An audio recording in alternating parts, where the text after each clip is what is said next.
പ്രിയപ്പെട്ടവരെ, Indian history ക്ലാസ്സിലേക്ക് നിങ്ങളെ വീണ്ടും സ്വാഗതം ചെയ്യുകയാണ്. മീഡിയവൽ ഹിസ്റ്ററിയിലൂടെയാണ് നമ്മൾ കടന്നു പോകുന്നത്. കഴിഞ്ഞ ക്ലാസ്സിൽ പഠിച്ച് നിങ്ങൾ ഓർക്കുന്നുണ്ടാവും. ശിവജി ഭോൺസ്ലെ അദ്ദേഹത്തിന്റെ കാലഘട്ടം ആണ് നമ്മൾ പഠിച്ചത്. ഛത്രപതി എന്ന പേരിൽ അറിയപ്പെട്ടിരുന്ന മറാത്ത എംപയറിന്റെ സ്ഥാപനത്തിന്റെ ഏറ്റവും വലിയ ചക്രവർത്തിയായിരുന്ന ശിവജി ഭോൺസ്ലെയുടെ കാലഘട്ടം അവസാനിച്ചു. ഇന്ന് നമ്മൾ കാണാൻ പോകുന്നു, ക്ലാസ്സിലേക്ക് നമ്മൾ പ്രവേശിക്കുന്നു. Company Indes Orientales, French East India Company 1664. നമ്മൾ കഴിഞ്ഞ ക്ലാസ്സിൽ കണ്ടത് ഇംഗ്ലീഷ്, ഡച്ച്, ഡാനിഷ് കമ്പനികളാണ്. ഇതാ പ്രധാനപ്പെട്ട ഒരു കമ്പനി കൂടെ വരുന്നു. French East India Company established trading centres near Madras and Chandernagore on Hooghly. ഏറ്റവും പ്രധാനപ്പെട്ട ഫ്രഞ്ചുകാരുടെ കോളനിയാണ് ചാന്ദർനഗർ, ബംഗാളിൽ ചാന്ദർനഗർ.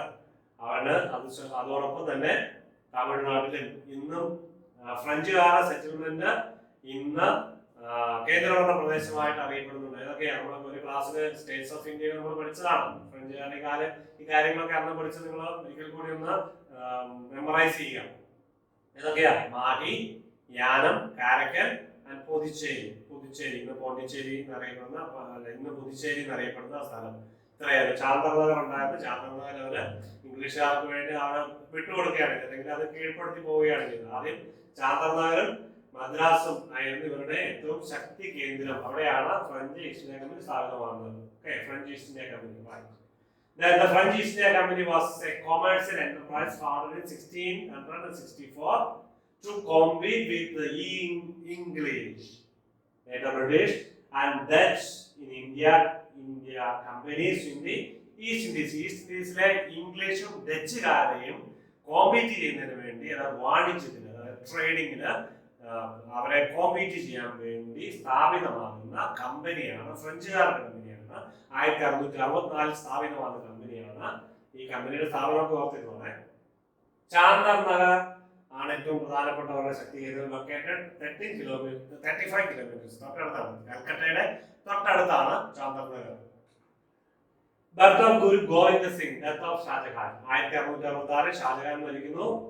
അന്ന് ആ വർഷമാണ് ഗുരു ഗോവിന്ദ സിംഗ് ജനിക്കുന്നത്, സിഖ് ഗുരു.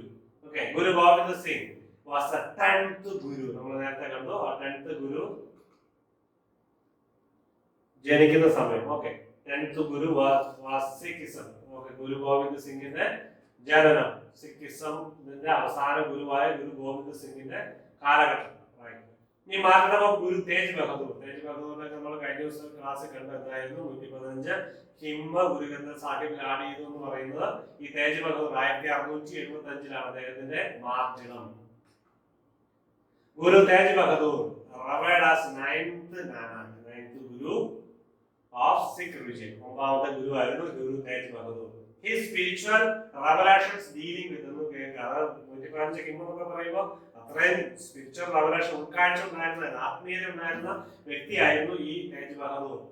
Dealing with varied themes such as the nature of God, human attachment, body, mind, sorrow, dignity, service, death and deliverance. ഇത്രയും കാര്യങ്ങൾ സ്പിരിച്വൽ ഉയരങ്ങളിൽ ജീവിച്ചിരുന്ന ഒരു സിഖ് ഗുരുവാണ് 9th Guru, Guru Tegh Bahadur. Registered in the form of 115 poetic hymns in the sacred text Guru Granth Sahib. ഗുരു ഗ്രന്ഥ സാഹിബ് നമ്മൾ കഴിഞ്ഞ ക്ലാസ്സിൽ കണ്ടതായതുകൊണ്ട് അതിനെപ്പറ്റി കൂടുതൽ എക്സ്പ്ലനേഷൻ ആവശ്യമില്ല.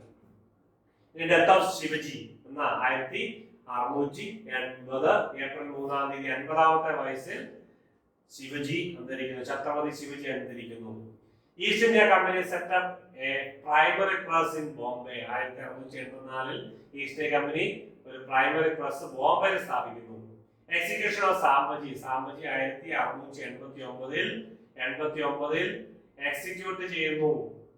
മുഗളന്മാർ അദ്ദേഹത്തെ കൊല്ലുകയാണ്. മുഗളന്മാർ അദ്ദേഹത്തെ ടോർച്ചർ ചെയ്ത് കൊല്ലുകയാണ് ശാംബജി എന്ന് പറഞ്ഞാൽ ശിവജിയുടെ പുത്രനാണ്. ശാംബജി ഭോൺസ്ലെ 1657 eldest son of Chhatrapati Shivaji He was successor of the realm after his അപ്പന്റെ മരണശേഷം അദ്ദേഹത്തിന് സക്സസർ ആയിരുന്നു.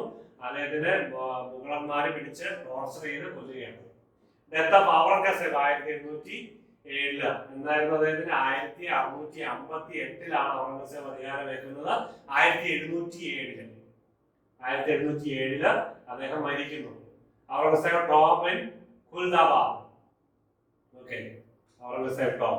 ഗുരു ഗോവിന്ദ് സിംഗ് ഡൈസ്. 1708 ഗോവിന്ദ് സിംഗ് മരിക്കുന്നു.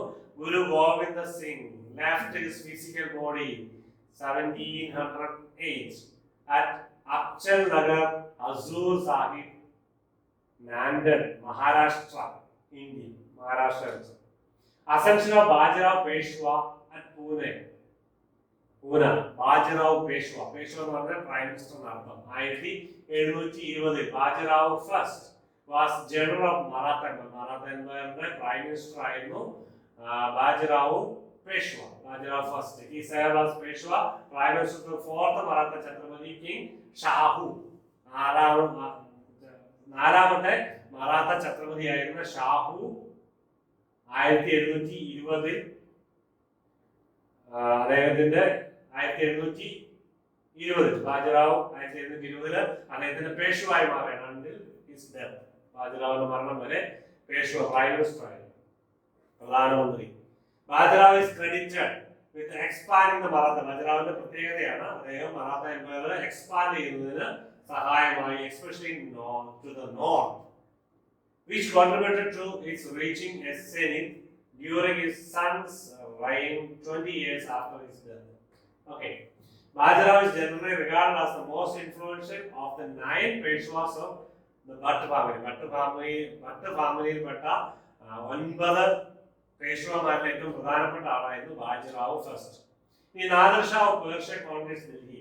മുഗളന്മാരുടെ ആധിപത്യം കുറഞ്ഞു വരികയാണ്. നമ്മുടെ ആ ടൈമിലേക്ക് കടന്നു വരികയാണ്. ഔറംഗസേബിനോടുകൂടി മുഗളന്മാരുടെ ഔറംഗസേബിന്റെ മരണശേഷം മുഗളന്മാരുടെ ആധിപത്യം കഴിഞ്ഞ് ഇനി 100 കൊല്ലം മാക്സിമം ജീവിക്കും. അത് കഴിഞ്ഞാൽ പിന്നെ മുഗൾ സാമ്രാജ്യം പൂർണ്ണമായി നാമാവശേഷം 1857 ബഹദൂർ ഷാ സഫറോടുകൂടി മുഗൾ സാമ്രാജ്യം അപ്രത്യക്ഷമാണ്. അപ്പൊ Nadir Shah Persia conquers Delhi. അപ്പോൾ മുഗളന്മാരുടെ ശക്തമായ സാന്നിധ്യം ഉണ്ടായിരുന്ന അവിടെ കോൺകർ ചെയ്യുകയാണ് Nadir Shah.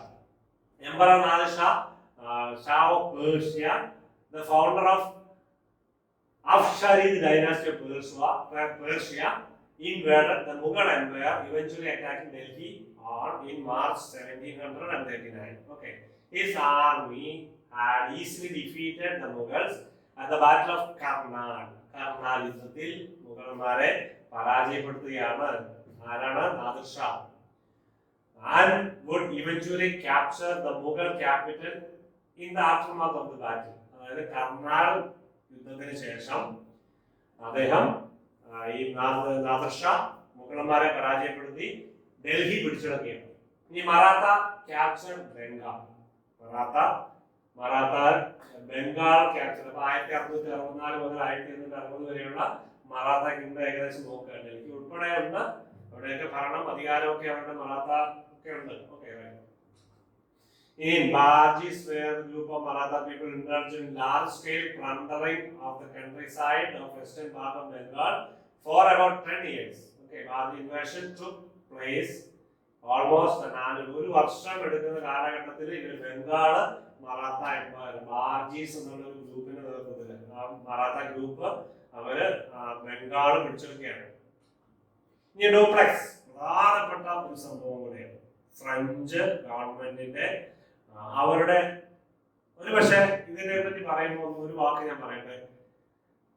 British east India company, French East India company, ബാക്കിയുള്ളതൊക്കെ ഡാനിഷ്, ഡച്ച്, അതൊക്കെ ആ രീതിയിൽ അങ്ങ് പോയി.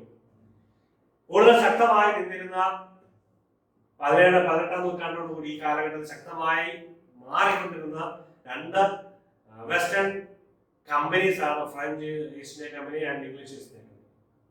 ഈ കാലഘട്ടം 1742 ഡ്യൂപ്ലെക്സ് ഫ്രഞ്ച് ഗവർണറോടുകൂടി അവരുടെ ഒരു മൈൻഡ് ചേഞ്ച് സംഭവിക്കുകയാണ്. അതുവരെ വാണിജ്യം മാത്രം ലക്ഷ്യമായി ഇന്ത്യയിൽ ഈസ്റ്റ് ഇന്ത്യയിൽ പ്രവർത്തിച്ചത്, ഈസ്റ്റ് ഇന്ത്യ കമ്പനി ആയിട്ട് പ്രവർത്തിച്ചിരുന്നു. അല്ലെങ്കിൽ ഇന്ത്യയിൽ വാണിജ്യം മാത്രം എന്ന് പറഞ്ഞാൽ ട്രേഡിംഗ് മാത്രമായിട്ട്, അത് ഇവിടുത്തെ കാര്യങ്ങൾ നമ്മുടെ പൈസ കൊടുത്ത് സാധനം വാങ്ങി ബ്രിട്ടനിൽ അല്ലെങ്കിൽ യൂറോപ്പിൽ കൊണ്ട് ഫ്രാൻസിൽ കൊണ്ട് ട്രേഡ് നടത്തുക എന്നൊക്കെയാണ് നമ്മുടെ ദൗത്യം. പക്ഷെ അവരുടെ ഉള്ളിലുള്ള ഒരു കളി പുറത്താവുന്നത് ഈ ഫ്രഞ്ച്. അപ്പൊ എങ്ങനെ വാണിജ്യം മാത്രം നടത്തിയാൽ പോരാ, ഈ നാട് ഇങ്ങനെ കിടക്കുകയാണ്, പല രാജാക്കന്മാരാല് ഇങ്ങനെ ഭരണം അങ്ങോട്ടും ഇങ്ങോട്ടും ആക്രമിച്ചൊക്കെ എടുക്കുകയാണ്. അതുകൊണ്ട് ഇവിടെ നമ്മൾ ശക്തമായ വേരോട്ടം നടത്തിയാൽ ഇവിടുത്തെ അധികാരം ഞങ്ങൾക്ക് കയ്യിൽ പിടിച്ചെടുക്കാം എന്നുള്ളൊരു താല്പര്യം ഇവർക്കുണ്ട് എന്ന് തെളിയിക്കുന്നത് ഈ ഫ്രഞ്ച് ഗവർണർ ഡ്യൂപ്ലക്സിന്റെ. അപ്പൊ ഫ്രഞ്ചുകാരുടെ ഉള്ളിൽ 1664 സ്ഥാപിതമായെങ്കിലും 1742 ഡ്യൂപ്ലക്സിനെ ഇവര് ഗവർണറെ വെക്കുന്നതോടുകൂടി അവർക്ക് ഇന്ത്യക്ക് മേലൊരു ആധിപത്യം.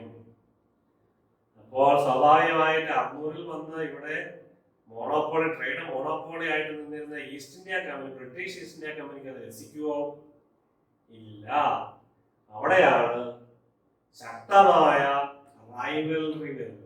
ഈസ്റ്റ് ഇന്ത്യ കമ്പനിയും ഫ്രഞ്ചുകാരും തമ്മിൽ യുദ്ധങ്ങൾ വരുന്നു. 3 പ്രധാനപ്പെട്ട യുദ്ധങ്ങൾ നമ്മളിപ്പോൾ കാണും. അപ്പോൾ ഡ്യൂപ്ലക്സ്, അപ്പോൾ ആ സമയത്ത് ബംഗാൾ സെറ്റിലാണ്, കൽക്കട്ട കേന്ദ്രമായി പ്രവർത്തിച്ചിരുന്ന ശക്തമായ ബ്രിട്ടീഷുകാരാണ് അവിടെ ഉണ്ടായിരുന്നത്. ചാന്തർ നഗർ ആയിരുന്നു ഡ്യൂപ്ലക്സിന്റെ കേന്ദ്രം, മദ്രാസും ചാന്തർ നഗർ, അല്ലെങ്കിൽ പിന്നീട് പോണ്ടിച്ചേരി. ഓക്കെ, അപ്പോൾ തൊട്ടടുത്ത് തന്നെയാണ്. അങ്ങോട്ടും ഇങ്ങോട്ടും യുദ്ധം ചെയ്യാൻ ആരംഭിച്ചു. അപ്പൊ അവിടുത്തെ ബ്രിട്ടീഷുകാരുടെ നേതാവായിരുന്നു ആദ്യത്തെ ബംഗാൾ ഗവർണർ എന്ന പേരിൽ അറിയപ്പെടുന്ന ഗവർണർ ജനറൽ ബംഗാൾ എന്ന പേരിൽ അറിയപ്പെട്ടിരുന്ന ആരാണ്? നമ്മൾ പല ക്ലാസ്സിൽ നമ്മൾ കണ്ടതാണ്. ഓർത്തിരിക്കുക, നിങ്ങൾ ഓർക്കുക. ആർക്കെങ്കിലും ഓർക്കാൻ പറ്റും നോക്കട്ടെ, പഠിച്ചതാണെങ്കിൽ നമുക്ക് പെട്ടെന്ന് ഓർത്തിരിക്കാൻ പറ്റും. Joseph Francois Marquis Dupleix 1697-1763 was a governor. അദ്ദേഹത്തിന്റെ കാലഘട്ടം was Governor General of the French establishment in India and the rival of Robert Clive. Okay, 1742 the appointment of Governor General of the French establishment in India. Okay, he succeeded Dumas as a French governor of Pondicherry. Dumas ഉണ്ടായിരുന്നു അതിനു മുമ്പ് French governor. പക്ഷേ ഡ്യൂപ്ലക്സിന്റെ ഭരണത്തോടുകൂടിയാണ് ഒരു colonial tendency ഉണ്ടാകുന്നത്. Okay, തുടങ്ങി rivalry. ശ്രദ്ധിക്കുക, 1766 first Carnatic war. Carnatic war എന്ന് പറഞ്ഞാൽ ഒരിക്കലും മറക്കരുത്, Anglo French war, English and French war ആണ് Carnatic war. 1746 first Carnatic war. The French and British companies crashed at Carnatic and the French captured Madras. Madras കീഴടക്കുകയാണ്. Madras Saint George Fort ഒക്കെയുള്ള ബ്രിട്ടീഷുകാരുടെ കേന്ദ്രമായിരുന്നേ. The first of a series of Carnatic wars that established early British dominance on the east coast of the Indian subcontinent. The first series അതോടുകൂടി ബ്രിട്ടീഷുകാർ east sub continent dominate ചെയ്യാണ്. സ്വാഭാവികമായിട്ടും കർണാട്ടിക് വാറിൽ ബ്രിട്ടീഷുകാരുടെ ആധിപത്യമാണ്. ഫ്രഞ്ചുകാർക്ക് ആദ്യമൊക്കെ ഈ ഒരു കാര്യം മാത്രമേ ഉള്ളൂ, French and British companies French capture Madras, അത് മാത്രമേ ഉള്ളൂ. ബാക്കി മുഴുവൻ നഷ്ടം ഫ്രഞ്ചുകാർക്കാണ്. ബ്രിട്ടീഷുകാരുടെ ശക്തമായ സാന്നിധ്യം ഉറപ്പുവരുത്താൻ എല്ലാ പ്രതിബന്ധങ്ങളെയും തരണം ചെയ്തുകൊണ്ട് ഇന്ത്യയിൽ ആധിപത്യം ഉറപ്പിക്കാനായിട്ട് കർണാട്ടിക് വാർ ഫ്രഞ്ചുകാരെ തുരത്തിലാണ് അവസാനം. 3 കർണാട്ടിക് വാർ കഴിയുമ്പോഴേക്കും റോബർട്ട് ക്ലൈവ് തന്റെ അധികാരം സ്ഥാപിച്ച് ശക്തമായിട്ട് ബംഗാൾ കേന്ദ്രമാക്കി ബ്രിട്ടീഷുകാരുടെ ഭരണം ആരംഭിക്കുന്നു. The war demonstrated to French, British and Indian observers the extraordinary advantage of European trained military force over those of the local Indian powers and set the stage for rapid growth of French hegemony in South India, Southern India, under the command of his French Governor General Joseph Francois Duplex. ഈ കർണാട്ടിക് വാർ, ഒന്നാമത്തെ കർണാട്ടിക് വാർ, അത് കാരണമായി തീർന്നു. ബ്രിട്ടീഷുകാർക്കാണ് ആധിപത്യമെങ്കിലും ഫ്രഞ്ചുകാർക്കും ബ്രിട്ടീഷുകാർക്കും കൂടുതൽ armed ഫോഴ്സസിനെ ഒക്കെ ഉപയോഗിച്ചുകൊണ്ട് ഇവിടെ ആധിപത്യം സ്ഥാപിക്കാൻ ശക്തമായ യുദ്ധമായിട്ട് ആണെങ്കിലും അത് പിന്നീട് ഇവർക്കെല്ലാം കോളനി വൽക്കരണത്തിന് സഹായമായി. ബ്രിട്ടീഷുകാർക്ക് കൂടുതൽ ആനുകൂല്യം കിട്ടി, ഫ്രഞ്ചുകാർക്കും ഇങ്ങനെ ഒരു സെറ്റപ്പ് നടത്താൻ, അതായത് ആർമി യുദ്ധത്തിന് വേണ്ടിയുള്ള സന്നാഹങ്ങൾ ഒരുക്കാൻ കാരണമായി തീർന്നു ഈ യുദ്ധങ്ങൾ. യുദ്ധമില്ലായിരുന്നെങ്കിൽ, അല്ലെങ്കിൽ യുദ്ധ സാന്നിധ്യമില്ലായിരുന്നെങ്കിൽ, ഇനിയും യുദ്ധ ഒരു ഭീഷണി ഇല്ലായിരുന്നെങ്കിൽ ഇതൊന്നും വരില്ല. അപ്പൊ ആ ഭീഷണി മുൻനിർത്തിക്കൊണ്ട് ഇവര് കൂടുതൽ സന്നാഹങ്ങൾ, ആർട്ടിലറി, മിലിറ്ററി ഫോഴ്സ് ഒക്കെ ഇൻട്രൊഡ്യൂസ് ചെയ്തു, അല്ലെങ്കിൽ അവരെ ഒരുക്കി നിർത്തി. അപ്പൊ അവർക്ക് സാന്നിധ്യം ശക്തമാവുകയാണ്, മറ്റുള്ളവരെയൊക്കെ ആക്രമിക്കാനും കീഴടക്കാനും ഇതുകൊണ്ട് കാരണമായി തീരുകയാണ്. The first Anglo-French war ends with the Treaty of Aix-la-Chapelle. Europe 1748 എന്തായാലും തുടങ്ങിയത് 1748 അത് യൂറോപ്പിൽ വെച്ച് നടന്ന ഒരു ട്രീറ്റിയിൽ വാർ ഉണ്ടാകുകയാണ്, വാർ അവസാനിക്കുന്നു. The resulting treaty was signed 1748 by Great Britain, France and Dutch Republic. ഡച്ചുകാരും കൂടെ ഇതിനകത്ത് കൂടി ട്രീറ്റി സൈൻ ചെയ്തു. ആ കർണാട്ടിക് വാറിന്റെ കാലഘട്ടം നോക്കുക. First Carnatic war 46, 48, second 49, 54 and third 56, 63. Okay. Carnatic War, Anglo-French War. Dupleix retired to France and General Goder വായിക്കുന്നത് signs treaty of Pondicherry with the British. 54 second Carnatic war. ആ കാലഘട്ടത്തിൽ പെട്ടെന്ന് തന്നെ സെക്കൻഡ് കർണാട്ടിക് വാർ ഉണ്ടായി. അപ്പൊ അത് 1954 അവസാനിക്കുന്നു. ഓക്കെ, 54 ഡ്യൂപ്ലക്സ് തിരിച്ചു പോവുകയാണ്. 1854 ഡ്യൂപ്ലക്സിനെ തിരിച്ചു പിടിക്കുകയാണ്. ഒരു പക്ഷേ ഒരു പരാജയമായിരുന്നു ഡ്യൂപ്ലക്സിന്റെ കാലഘട്ടം. അവർ പ്രതീക്ഷിച്ച പോലെയുള്ള ഒരു സെറ്റിൽമെന്റ് അല്ലെങ്കിൽ ഒരു കോളനി വൽക്കരണം ഇന്ത്യയിൽ ഉണ്ടാക്കാൻ ഫ്രഞ്ചുകാർക്ക് സാധിച്ചില്ല. കാരണം ആരായിരുന്നു? ശക്തനായ റോബർട്ട് ക്ലൈവ്. ശക്തനായ റോബർട്ട് ക്ലൈവ് എന്ന ബ്രിട്ടീഷ് ചെറുപ്പക്കാരനായിരുന്നു. 42-ാമത്തെ വയസ്സിലൊക്കെ ഈ യുദ്ധങ്ങൾ നടന്നു അല്ലേ. അദ്ദേഹത്തിന്റെ കറക്റ്റ് ഞാൻ ഓർക്കുന്നില്ല. അത് എനിക്ക് 27 വയസ്സിലാണ് അദ്ദേഹം, 24-27 വയസ്സിലാണ് റോബർട്ട് ക്ലൈവ് ബംഗാളിന്റെ ഗവർണറായിട്ട് വരുന്നത്. ചെറുപ്പക്കാരൻ, യുവാവായി. ആ കാലഘട്ടത്തിലാണ് ശക്തനായ ഭരണാധികാരിയായിട്ട് മാറി. 1774 അടുത്തയാള് വരുന്നത് വാറൻ ഹേസ്റ്റിംഗ്. നമ്മൾ കഴിഞ്ഞ ക്ലാസ് പറയുന്നത് ഓർമ്മ ശരിയാണ്, വാറൻ ഹേസ്റ്റിംഗ്. അപ്പോൾ 1754 ഡ്യൂപ്ലക്സിനെ തിരിച്ചുകൊണ്ട് ഞാൻ പറഞ്ഞു വന്നത് ഒരു ഫ്രഞ്ചുകാരുടെ ആ ഒരു ലക്ഷ്യം പൂർണ്ണമായിട്ട് സാധിച്ചില്ല, കോളനി വൽക്കരണം സാധിച്ചില്ല. കാരണം ബ്രിട്ടീഷുകാരെ ശക്തരായി. ചാൾസ് റോബർട്ട് ഗോഡു സൈമോൺ, പേരൊക്കെ വായിക്കാൻ വലിയ കഷ്ടപ്പാടാണ്. Was acting Governor General of Pondicherry. He was the Commissioner of French Army during Dupleix reign. Dupleixന്റെ കാലഘട്ടത്തിലെ ഫ്രഞ്ച് ആർമിയുടെ കമ്മീഷണർ ആയിരുന്നു അദ്ദേഹം. The Treaty of Pondicherry was signed 1754. Second Carnatic war treaty of പോണ്ടിച്ചേരിയിലാണ് അവസാനിക്കുന്നത്. ട്രീറ്റി പോണ്ടിച്ചേരിയോടുകൂടി. It was agreed and signed in French settlement of Pondicherry in French India.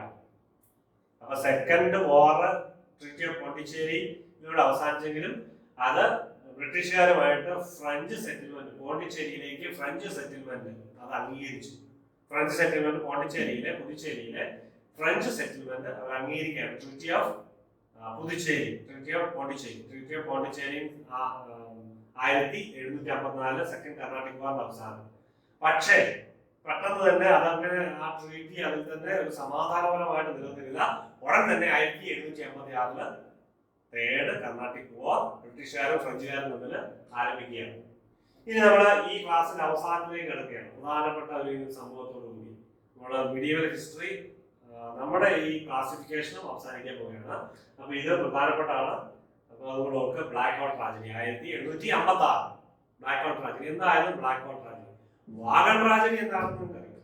നമ്മള് national മൂവ്മെന്റിന്റെ class പഠിച്ച വാഗൺ ട്രാജഡി പഠിച്ചു, മാപ്പിള ലഹളയായിട്ട് ബന്ധപ്പെട്ടത്. Okay, wagon tragedy. ഇത് black hole tragedy. Black hole tragedy നമുക്ക് 1756. ഈ ബ്ലാക്ക് ഹോൾ ട്രാജഡിയുടെ ആഫ്റ്റർമാത്താണ് നിങ്ങൾ ഓർത്തിരിക്കാൻ വേണ്ടി ആദ്യം തന്നെ ഞാൻ പറയുകയാണ് battle of Plassey. Battle of Plassey. ഈ ബ്ലാക്ക് ഹോൾ ട്രാജഡിയുടെ വാശി തീർക്കാൻ വേണ്ടി റോബർട്ട് ക്ലൈവ് ആസൂത്രണം ചെയ്ത ഒരു യുദ്ധം. നമുക്ക് ഇനി മുന്നോട്ട് പോകാം.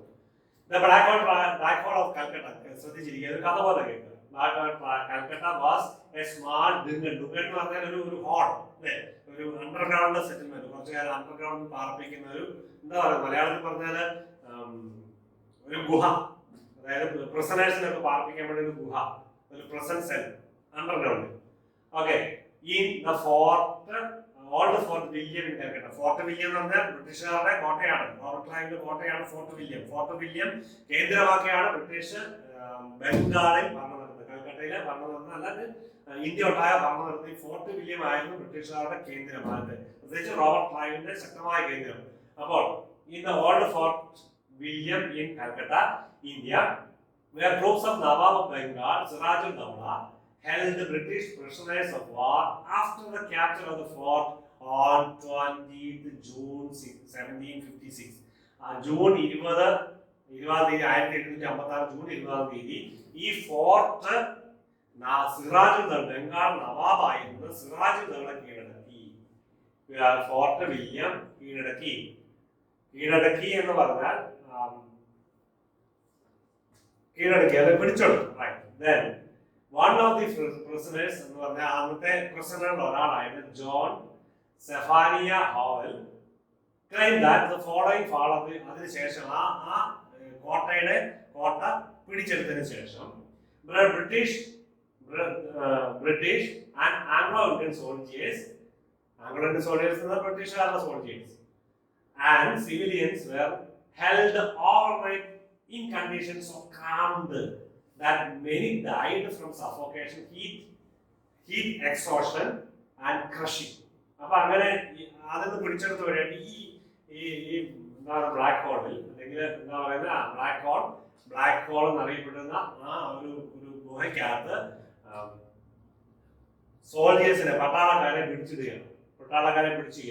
146 പട്ടാളക്കാരെ പിടിച്ചിട്ടതിൽ അവർ സഫോക്കേഷൻ അല്ലെങ്കിൽ അതിനകത്ത് വായുവിന്റെ അല്ലെങ്കിൽ കുത്തി നിറച്ചത് കൊണ്ട് 123 പേര് കൊല്ലപ്പെടും.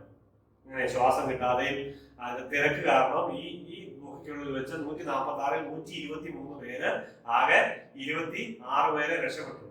26 പേര് 123